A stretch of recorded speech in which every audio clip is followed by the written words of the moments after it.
26 जानेवारी निमित्त भव्य फेस्टिवल धमाका. 5 दिवस फायद्याचे, 5 दिवस भरपूर खरेदीचे.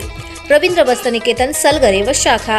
काठपदर सिल्क साडी 299 पासून, सिल्क चुडीदार 3 पीस 349 पासून, कॅज्युअल शर्ट 249 पासून, सिगार पॅन्ट 149 पासून यासह असंख्य ऑफर्स भरपूर व्हरायटीत उपलब्ध. 2700च्या खरेदीवर आकर्षक गिफ्ट. ऑफर 26 जानेवारी ते 30 जानेवारी पर्यंत आमच्या सर्व मिनी स्टोअरमध्ये उपलब्ध. रवींद्र वस्त्रनिकेतन सलगरे व शाखा. प्रत्येक बातमीतील घटनेच्या वास्तविकतेची तुलना थेट पाहत रहा चांगली अपडेट. अजित पवार यांचा सोमवारी जिल्हा दौरा. राज्याचे उपमुख्यमंत्री राष्ट्रवादी काँग्रेसचे अध्यक्ष अजित पवार सोमवारी दिनांक 5 रोजी सांगली जिल्हा दौऱ्यावर येत आहेत. त्यांच्या या दौऱ्याकडे जिल्ह्याचे लक्ष लागले आहे.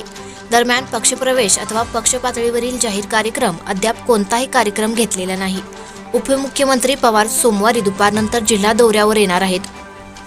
उपमुख्यमंत्री पवार दुपारी 3 वाजता गारडी येथे आमदार अनिल बाबर यांच्या घरी भेट देऊन त्यांच्या कुटुंबियांचे सांत्वन करतील. दुपारी 4 वाजता मिरज येथे दर्ग्यामध्ये दर्शन व त्यानंतर जमीर बागवान यांच्या घरी भेट देणार आहेत. त्यानंतर प्रशासन समवेत थोडक्यात आढावा घेतला जाईल. त्यानंतर सांगलीत आयोजित कबड्डी व खो खो स्पर्धेस उपस्थित राहणार आहेत.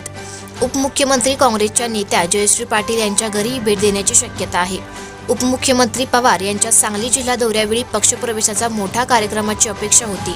मात्र पवार यांच्या इतर कार्यक्रमांमुळे पक्षप्रवेश, पक्षाची बैठक व मेळावा तुर्तास पुढे ढकलण्यात आला आहे. यानंतर 8 दिवसात पुन्हा अजित पवार सांगली जिल्हा दौऱ्यावर येतील. त्यावेळी पक्षाचा मेळावा व पक्षप्रवेशाचे कार्यक्रम होईल. शहर जिल्हाध्यक्ष पद्माकर जगदाळे यांनी ही माहिती दिली.